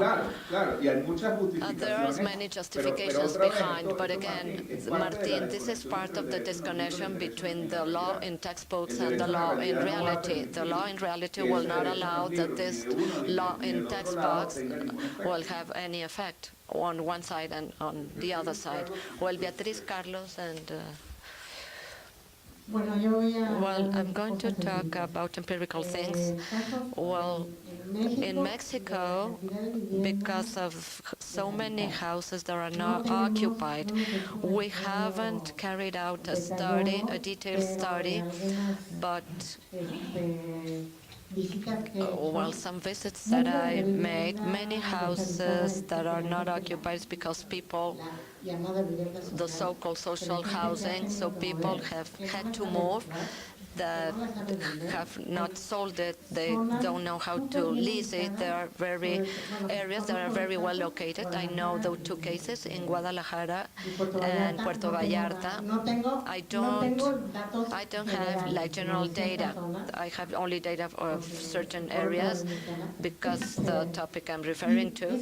But this is something that, the problem of property. What's happening in Mexico City with property? And Berlin is the other case, which is the opposite. 80% of people lease their houses, and there was a huge sale of buildings that were owned by the city, trying to get resources. Now this is going backwards, and so they are realizing that there's a huge demand of having social houses in leasing. It is recognized that this is a demand that has to be fulfilled, and again, this is another type. It is not the property what is important. It is the right to social housing leased. Well, then Carlos and...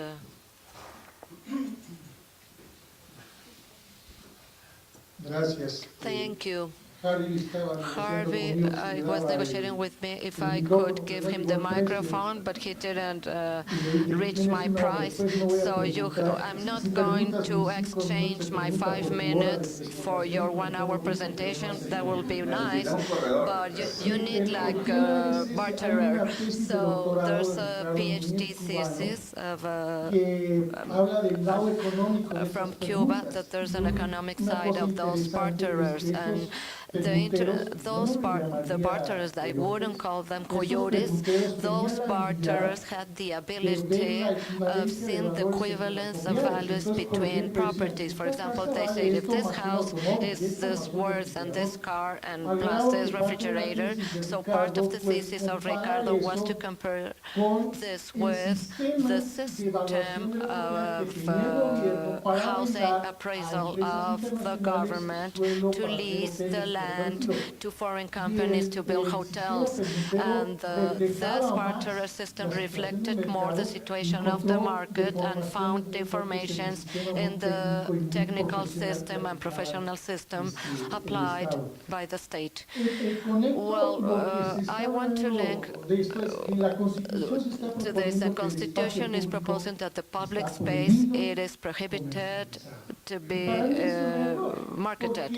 And for me, this is a mistake because at the end of the day, all the tips that we give the one that takes care of our car, it is a way of leasing the public space. For example, of all the peddlers, I'm not criticizing the peddlers, but the leaders that lease those spaces at a very high price. If they're the price is different if you're in a very important corner than in the middle of the street. So this is what Rodrigo was saying yesterday. Instead of ignoring this, we need to try to match the law in text then with the law that is outside. And as a way of comment, in the Eastern Europe, there's been different situations. I have been familiar with some cases, Albany, for example, where they used to have like a housing complex with a huge public space, and then when they go to the market, the owners come back, they establish the restitution system, and since the property has a complex, and part of the release was to give all the ones this in the property as a condominium, they restituted all the public spaces to them. And now you are surrounded of a poor complex, and you see a very modern tower occupying all the public space, not only giving shadow to the rest, but also creating a very, very negative impact. And this is very sensitive, and we will see how the Cubans will solve this.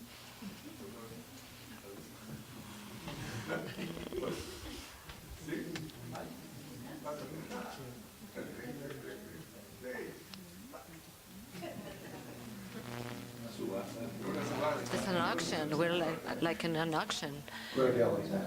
Muy bien, Alejandro. Soy un tanto escéptico de los prospectos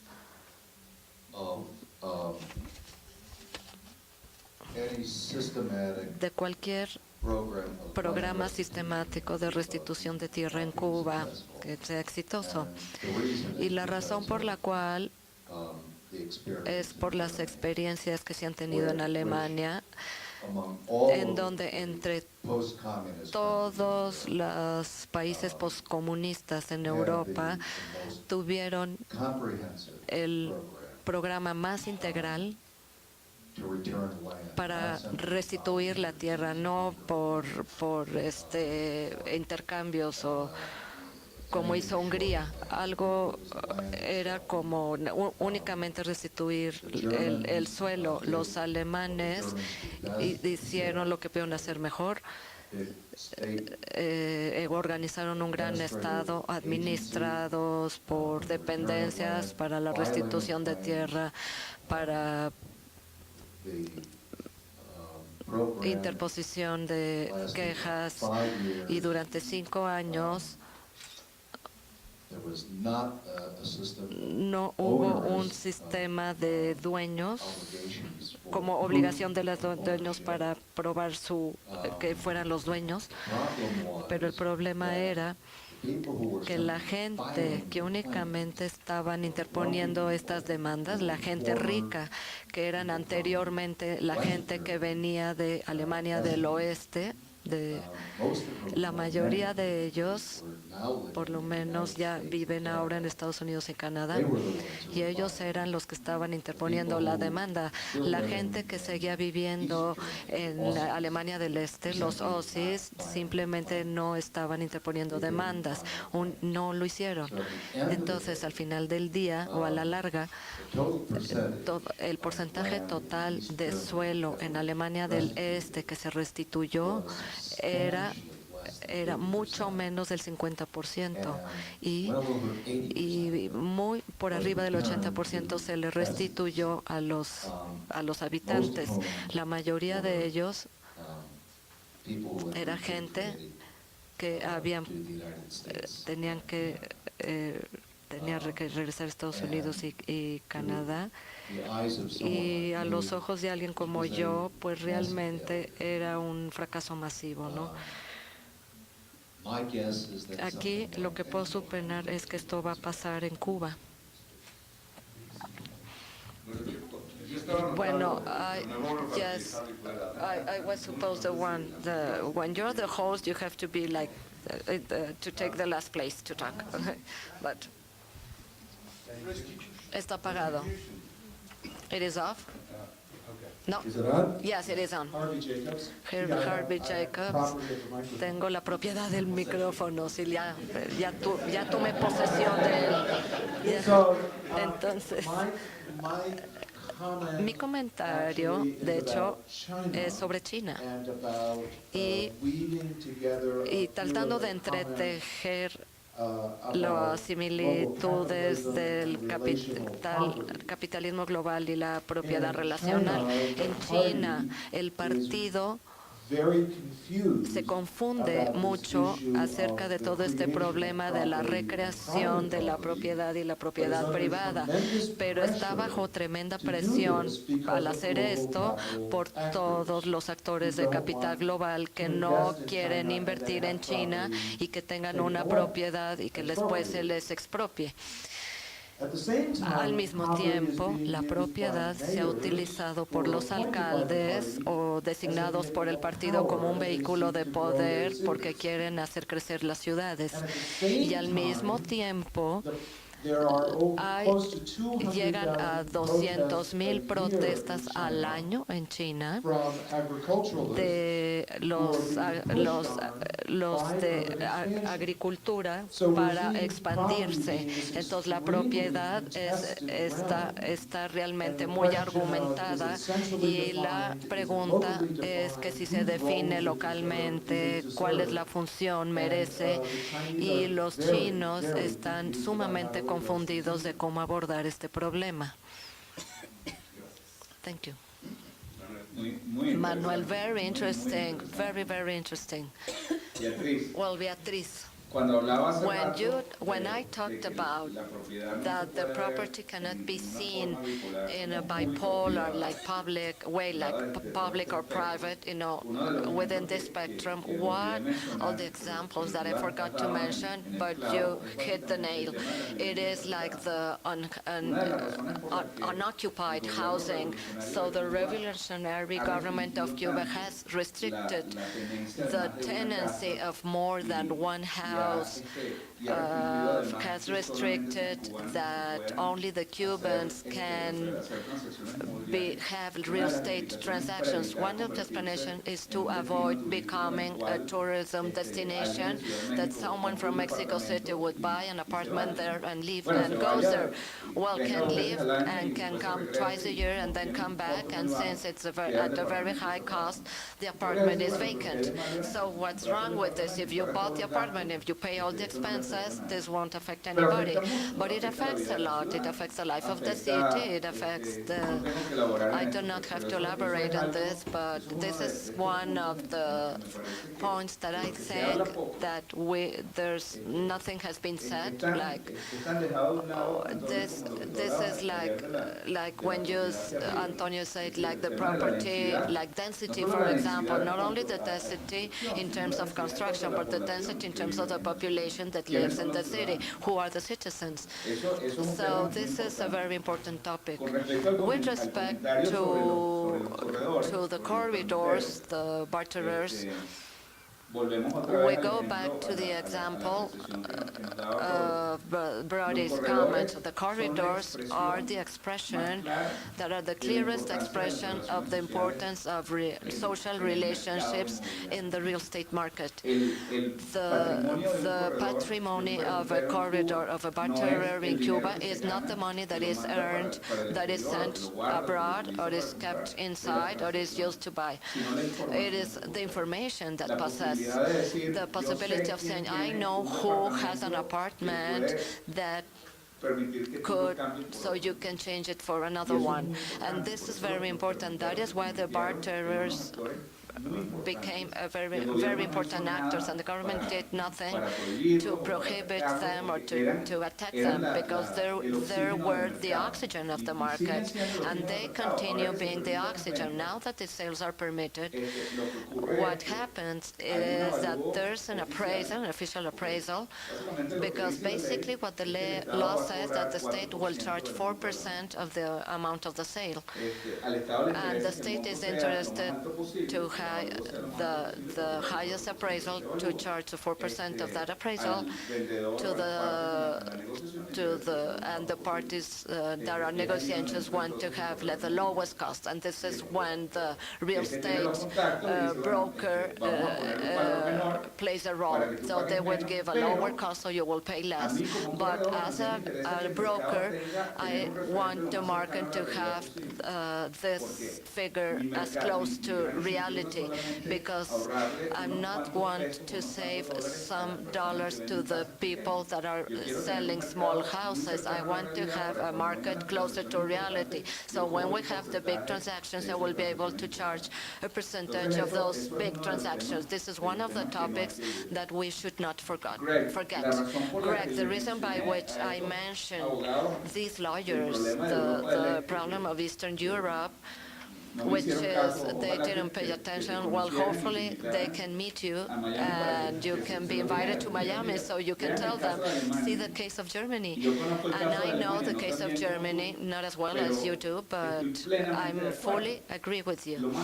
The most probable is we have a restitution mechanism in place. The ones that will go to present the claim or file the claims will be the richest one, the wealthiest one, because of different reasons. They have their titles organized, they have access to our lawyers, they have also the access to be the owners of the property. And this is very problematic for a country that is restructuring itself and that has to pay attention to its own citizens.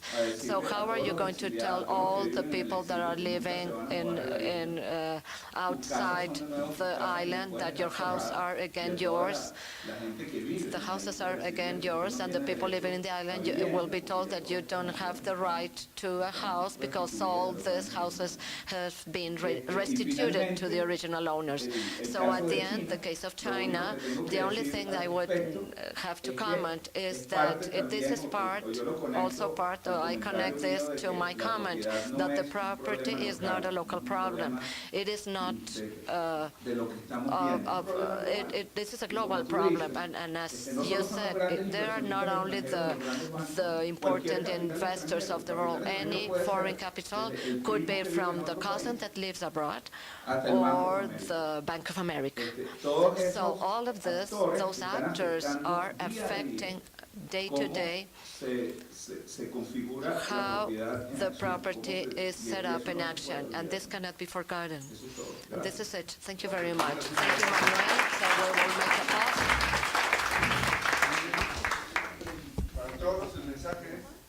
The message is 10 minutes. We have to be back in 10 minutes. The proposals that we have and the one that I am going to present to you briefly, but nevertheless I will hope that it will generate some thoughts and comments from those present here, and precisely tries to harmonize the environmental and urban management, but through ordering the territory.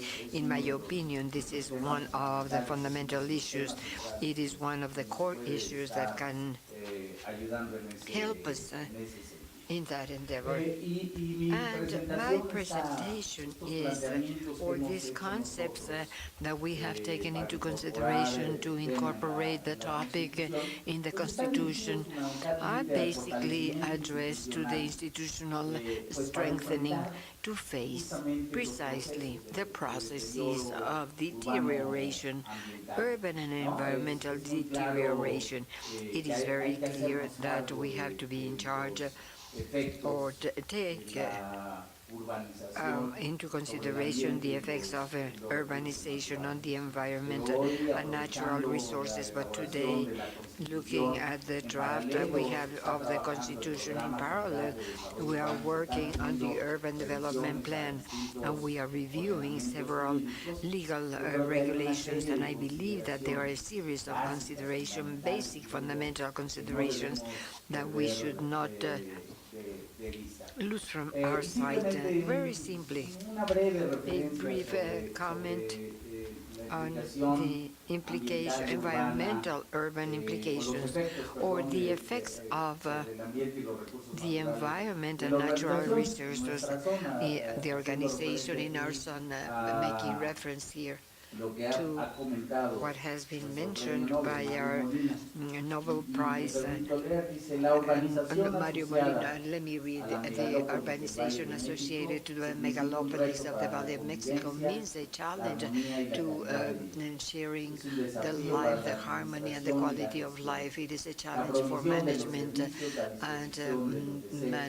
the provision of services, and the disposition of the waste, and the availability of water, and the quality of air is also related to competitiveness, productivity, and governance. Because of all of this, megalopolis is an issue of sustainability. What happens in this territory will leave a mark in the country and beyond the borders of Mexico. Just a couple of data regarding the features of our city, of the Valley of Mexico, of the megalopolis, because there's a lot of information. I would just like to highlight basically the fact that in this megalopolis, the population taken into consideration is a bit more than 29 million inhabitants. One-fourth of the population of the country lives in not more than 2% of the national territory. Therefore, we really have to be aware and take care of the 2% of the territory and the national territory. So I believe that what we are considering for our Constitution, for the urban and environmental conditions, should not forget these issues. Before talking about those basic considerations, I always like to present this small scheme suddenly, let's say, se olvida o no se it's toma en forgotten cuenta or not taken cuando into hablamos account de when we speak creación, about the institución y creation of actualización institutions, the del marco updating jurídico. of the legal Este framework. esquema And tiene que this ver scheme con has to tres do tipos de with three indicadores. different kinds of ¿Qué son los indicators. indicadores que By the utiliza la way, OCDE these para are the evaluar el indicators desempeño used by the ambiental de OCDE los países? to determine the Indicadores de environmental presión, development of the ¿no? countries. Son los Pressure indicators, procesos what are the de deterioro processes for urbano-ambiental, urban que environmental estamos enfrentando. deterioration that we are Indicadores de facing. estado, State nos dan cuenta de la indicators that they situación tell us de is manera to integral. look at Son, this desde mi punto de vista, issue los mínimos, in an integral way. These are the minimum elements that we should be incorporating in the Constitution in order to make progress and have a sustainable management of the territory, combining urban and environmental issues. In a perspective that is very general, there are topics that we have focused on very much in the debate. For example, property, with Dr. Azuel, and the debates that you had yesterday, as I was told, have a lot to do with property, but nevertheless, it goes a little bit beyond that, and that's what I'm going to be talking about. Number one, first consideration, in my opinion, this is a topic, fundamental topic. I believe that the basic focus, not only in the topic that we're discussing here today, but also throughout the Constitution, has to be the protection and defense perspective of human rights. This is a topic. In 2011, our Constitution is amended, and the implications of that on daily management, at least on the authorities of the three levels and orders, is fundamental. It is very, very important. And talk and relate the topic not only to the right to the environment, the right to water, to the repair of environmental damages, and the topic of repair to the city. This continues to be a topic that is quite abstract. Habitat 3, we did not see there many elements to work on. Nevertheless, at the end of the day, I believe that this is a topic that we have to discuss, we have to be able to not only identify the rights that we have in the Constitution, but also based on that, that it would allow us to go beyond the Constitution, would allow us, for example, to generate indicators that the public policies are generating, indicators in order to identify if we are making progress or not in the guarantee of these human rights. For example, legislation regarding climate change goes together with the sound environment. And this is what our Constitution says. And nevertheless, I believe that we have to create a relationship that is virtuous between not only the establishment of those rights, but also create true frameworks, institutional frameworks, in order for us to be able to control how we're making progress. Think about the right to water, to housing. In the case, for example, of climate change, the indicators can tell us how much the public policies allowed to take care of vulnerability issues. Well, in my opinion, there are in the human rights arena an entire homework and major challenges that we have to face. This debate is not as to whether we include the environmental right. I believe it is there. There will not be any problems with that. We need other criteria in order to move towards more clear things. Second consideration, and I will not stop too much on this because it is fundamental, and as I said, this is the topic where we have seen some debates our redefinition of the social and environmental function, I say, of property, and of course, what is the situation of the environment and natural resources, and also the response indicators. They tell us the impact of that institutional response, that institutional design, those public policies on these conditions, our environmental conditions and natural resources, and how we are impacting the pressure areas. There are many legislative procedures and regulation, management, determination of public policies.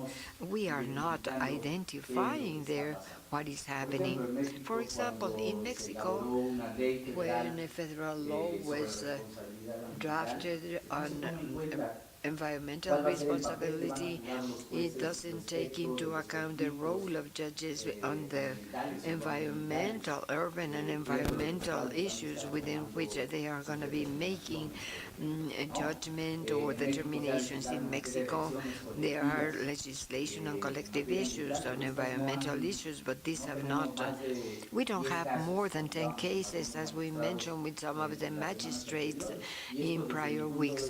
In my opinion, this is due to the fact that we have not taken with clarity the effect of that regulation on the processes, the kind of conflicts about which we'd like to be acting. One first issue that we discussed in the process that started at the beginning of the year with different groups that have been formed for the preparation of the project first, and now with our constituent we try to get these things so that these things are taken into account by them, and based on that, so that they can make the decisions on many topics, the urban and environmental, the territorial one, that is very important also. And in La Paola, I would say, in order to tell you, to illustrate the topic, La Paola has the subject matter where we receive more resignations, the topic of the use of soil. There are other topics, but the use of land, of soil, is the topic where we have more denunciations and are presented to us by the inhabitants in our city. By the way, the number of claims continues to increase. Obviously, the problem today is very clear. I don't want to go into this topic in detail, but nevertheless, from the social standpoint, from the political standpoint, fortunately, the topic of real estate development, environment, impunity, corruption, a lot has to do with those institutions that have to be enforced or not for the settlement of conflicts. For those of us that are in this city, the problems derive from the general rule of ordering number 21. It promotes a diversification or promotes the construction of low-income housing. They are abused, and this has generated a significant distortion throughout their development. Nevertheless, we have many problems. I'm not going to stop here to mention them all to you. And the topic in the Constitution, in the debates that are taking place within the constituent are very important, and that is why we have to see them in a dimension, in a broad dimension. Now, the considerations that I will discuss with you in a few minutes is that what they are suggesting. Bueno, si estamos listos, vamos a dar inicio. Hay un pequeño ajuste en el programa. Quienes tengan el programa impreso, como tenemos nada más 4 presentaciones hoy, vamos a hacer las del profesor Cancino y el profesor Manuel Gómez en el primer bloque, y vamos a pasar la presentación de la profesora Daniela Marino al segundo bloque después del café, junto con antes de la del profesor Harvey Kane. Entonces, bienvenidos todos. Nos preparamos para una discusión muy interesante porque afortunadamente son poquitos ponentes y nos va a dar tiempo de alguna discusión después de cada una de las presentaciones. El procurador Miguel Ángel Cancino, que para quienes nos visitan de fuera es el procurador del ambiental y del ordenamiento territorial, es el ombudsman del ambiental y urbano de la Ciudad de México. Una posición que ha sido muy interesante en la Ciudad de México por las recomendaciones que emite. Siempre tenemos la discusión en México de si la Procuraduría debe tener actos de autoridad o simplemente recomendar. Y en los últimos tiempos ha dado un paso adelante porque ha iniciado una actividad de litigio. El procurador inicia juicios frente al Poder Judicial para, por ejemplo, anular autorizaciones de proyectos que afectan a las comunidades. Y me da mucho gusto presentarlo. Miguel Ángel y yo nos conocemos hace muchos años. And I have met many years ago. I've had the opportunity to follow his professional development and growth. And probably he is the attorney that has had more experience, practical experience in environmental law in Mexico for more than 20 years now. He started with the Federal DA's Office for the Protection of the Environment, and aside from a very solid academic training, especially in the local administration school in Madrid in Spain, he has held several positions in public administration. When he was the director of legal issues, in charge of legal issues in the Federal DA's Office for the Protection of the Environment, the percentage of lawsuits that were won was the highest one in history. We never say this about government actions, but nevertheless, the capacity or lack of capacity of the public sector attorneys to win the lawsuits that require the enforcement of public policies. When he was the general director of legal issues, he was the attorney of the Federal DA's Office and installed an annual report on jurisdictional performance. And this explained to the public why the trials were won or lost.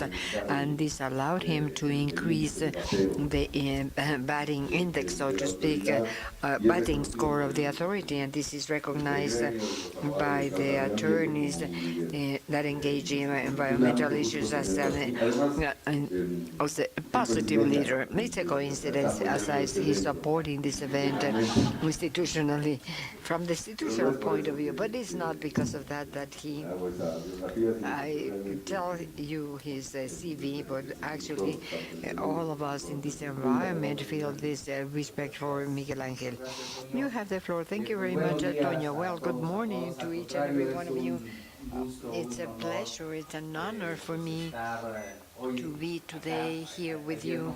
I was not able to join you today because I was precisely discussing urban and environmental issues, sharing experiences with the municipalities in the state of Guanajuato, with officials of the state of Guanajuato also, but gladly we join the summons such as the one that allow us to be here today.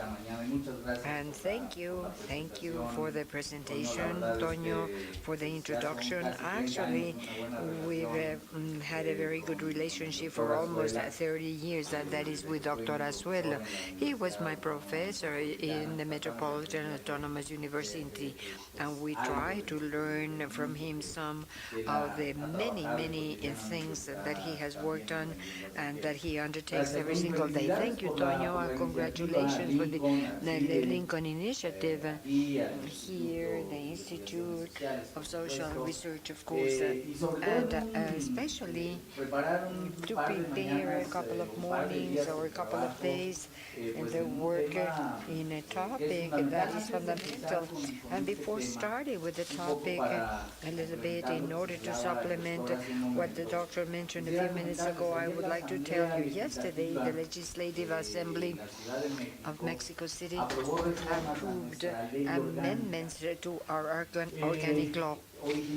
Originally, the intention was, as we say, or as we interpret that, to give teeth to La Paorin, so that the DA's office becomes a sanctioning body. Nevertheless, because of reasons that we can mention on another occasion, we did not get it, but nevertheless we strengthened the institutional scheme, the institutional design, bringing it closer to what is a public defense office in Argentina, in Buenos Aires especially.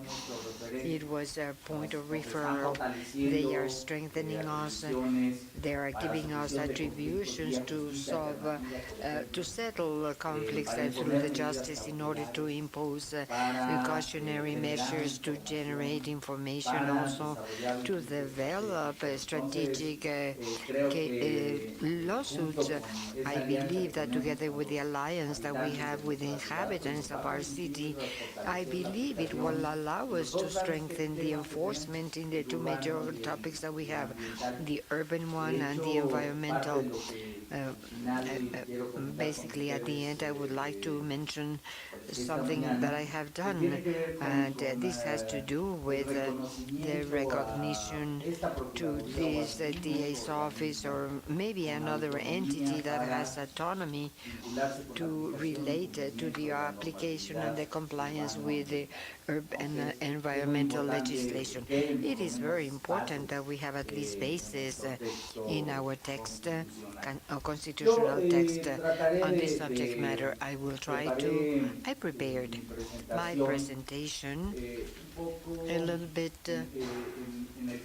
within the context of the proposals that we have formulated for the Constitution. You have discussed here already of the draft that we have of the Constitution. Unfortunately, there are some issues that are lacking, and that is our opinion, and this has to do more with